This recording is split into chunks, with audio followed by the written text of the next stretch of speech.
À l'aube, le balai tant attendu. Les grues cendrées s'arrachent à l'eau froide du Der. Vendredi 24 octobre, au moins 42 000 oiseaux étaient recensés au lever du jour sur le lac.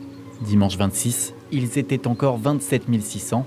Un spectacle total, assombri cette année par une invitée indésirable, la grippe aviaire.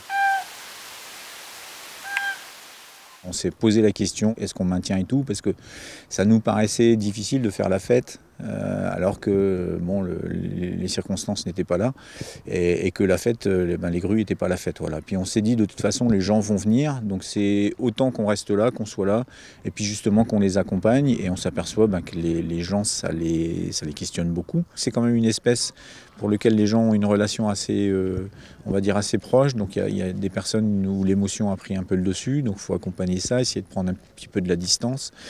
Des personnes qui ont eu des réactions un peu virulentes aussi, parce que les gens ne comprenaient pas qu'on puisse leur répondre qu'on ne pouvait rien faire, quoi, voilà.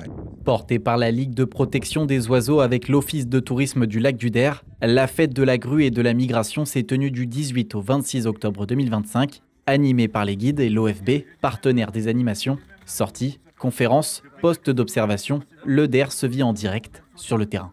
Mais depuis le 22 octobre, la LPO Champagne-Ardenne alerte une surmortalité marquée de grues cendrées due à l'influenza aviaire hautement pathogène.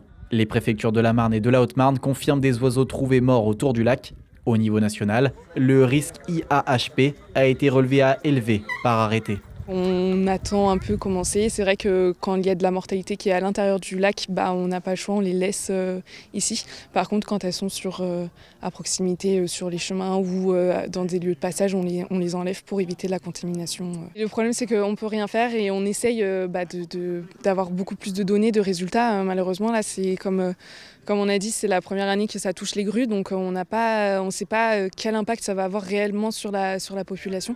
Pour autant, le message est clair, la migration continue et la fête s'adapte. Les animations sont maintenues avec vigilance sanitaire et pédagogie renforcée. Au lac du Der, le spectacle reste intact. Des milliers de grues traversent le ciel d'automne, fidèles à leur halte migratoire.